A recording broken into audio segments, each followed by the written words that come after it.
weeks ago that Victoria spoke to a group of 600 people at a Rotary Club, and she's going to be giving the same speech to us today.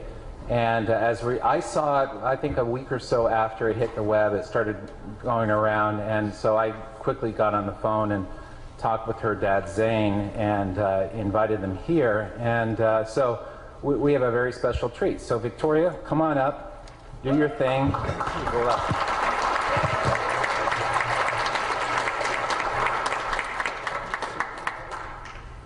Have you ever wondered why Canada is in debt?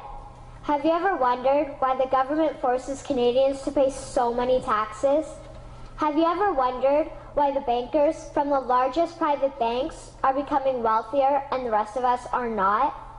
Have you ever wondered why the gross national debt is over $800 billion? Or why we are spending $160 million a day on the interest of the national debt? That's $60 billion a year.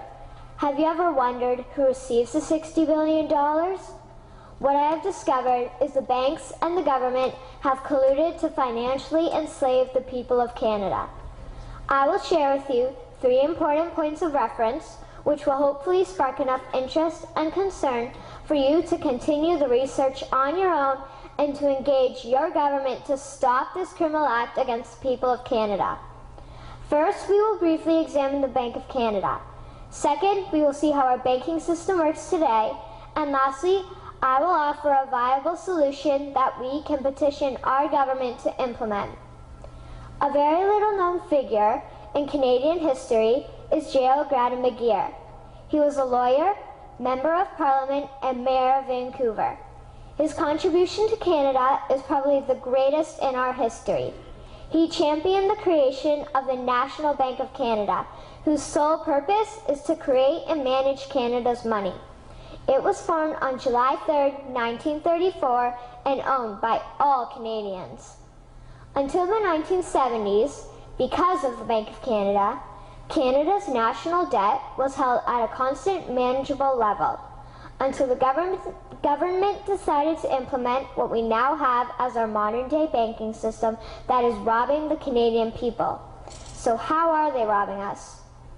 Allow me to explain how our private banks and government work today. First, the Canadian government borrows money from the private banks. They then lend the debt-based money to Canada with compounded interest. The government then continues to increase taxation of Canadians year after year in order to pay back the interest on the exponentially growing national debt. What results is inflation, less real money for Canadians to spend into our economy, and the real money being used to pad the pockets of the banks. Also, the government gave the banks the ability to loan out money that doesn't exist in the form of loans. When a bank gives you a mortgage, which literally means a death pledge, or a loan, they don't actually give you money. They click a key on a computer and generate the fake money out of thin air. They don't actually have it in their bank vaults. Presently, the banks only have $4 billion on reserve, but they have loaned out over $1.5 trillion. To quote Graham Towers, each and every time a bank makes a loan, a new bank credit is created. New deposits, brand new money.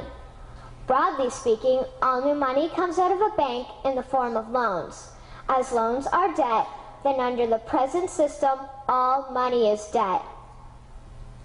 What I find interesting is even Jesus, in Matthew 21, drove out the money changers in the temple because they were manipulating the currency to steal money from the people. The private banks are just like the money changers in Matthew 21.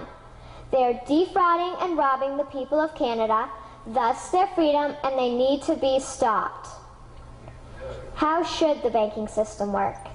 In an infamous interview, Mr. McGeer asked Mr. Towers, "Can you tell me why a government with power to create money should give that power away to a private monopoly and then borrow that which Parliament can create itself back at interest to the point of national bankruptcy?" Mr. Towers replied, "If Parliament wants to change the form of operating the banking system, then certainly that is within the powers of Parliament. In other words, if the Canadian government needs money, they can borrow it directly from the Bank of Canada. The people would then pay fair taxes to repay the Bank of Canada. This tax money would in turn get injected back into our economic infrastructure and the debt would be wiped out. Canadians would again prosper with real money as the foundation of our economic structure and not debt money. Regarding the debt money owed to the private banks, such as the Royal Bank, we would simply have the Bank of Canada print the money owing, hand it over to the private banks, and then clear the debt with the Bank of Canada. And yes, we have the power and lawful right to do so. In conclusion, it has become painfully obvious, even for me, a 12-year-old Canadian, that we are being defrauded and robbed by the banking system and a complicit government. What will we do to stop this crime? What will we do to ensure that the next generation will live free and clear of the debt-based economy that enslaves them to the banks? Margaret Mead said the following, and I hope that all of you remember this.